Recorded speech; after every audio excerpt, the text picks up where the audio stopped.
Le corps de la jeune Siem a été retrouvé cette nuit aux alentours de 1h du matin dans un chemin de campagne isolé, le gardé à vue, passé aux aveux en soirée le 1er février 2023. Il a amené le magistrat instructeur et les enquêteurs ici sur la scène de crime. Son avocat, lui, salue sa prise de responsabilité.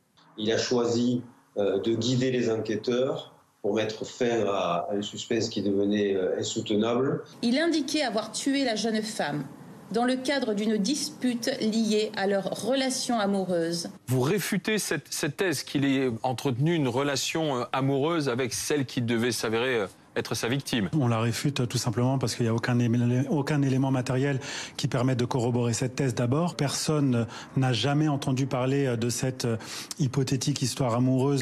La réforme des retraites, les syndicats maintiennent la pression avec ces 2 nouvelles journées de mobilisation le 7 et le 11 février. On va pas dire youpi, youpi, on va travailler 2 ans de plus. Moi je fais pas non plus youpi, youpi. Évidemment que c'est demander un effort aux Français. Plus ils parlent, plus ils font soi-disant de la pédagogie, plus ça nous renforce. 46% des Français se disent prêts à manifester. C'est 1 point de plus qu'il y a une semaine et 6 de plus qu'il y a 2 mois. Le but, c'est de gagner là, tout de suite.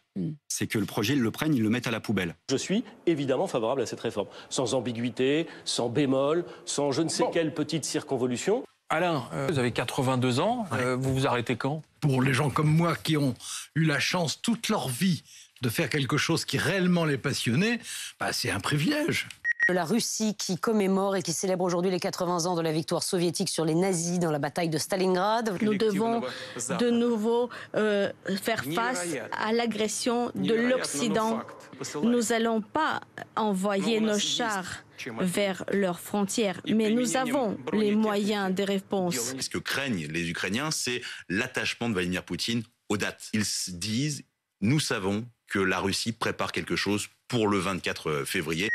Est-ce qu'on peut parler de vous et même de votre physique? Et voilà ce qui m'arrive. Vous avez perdu vos sourcils. J'ai perdu mes sourcils. Je suis atteint de ce qu'on appelle l'alopécie. Ça peut être le stress. Peut-être que c'est le stress. Est-ce que j'ai une vie stressante? Oui, je vous le confirme. Bon, voilà, j'ai été Premier ministre. Est-ce que cette maladie bénigne peut vous handicaper pour votre carrière politique et la suite de votre carrière? Je crois pas du tout. Vous préparez la suite. Non. Et vous préparez la prochaine élection présidentielle. Il est extrêmement précieux que beaucoup de gens pensent à 2027, pas simplement moi.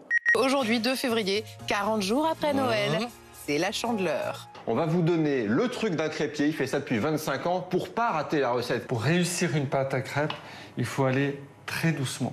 Je vous conseille la crêpe avec le café au petit déjeuner, c'est très bon. Je trouve ça sur le bureau. Mais c'est super. Pour le service, c'est Marie Gentry qui a encore quelques leçons à prendre.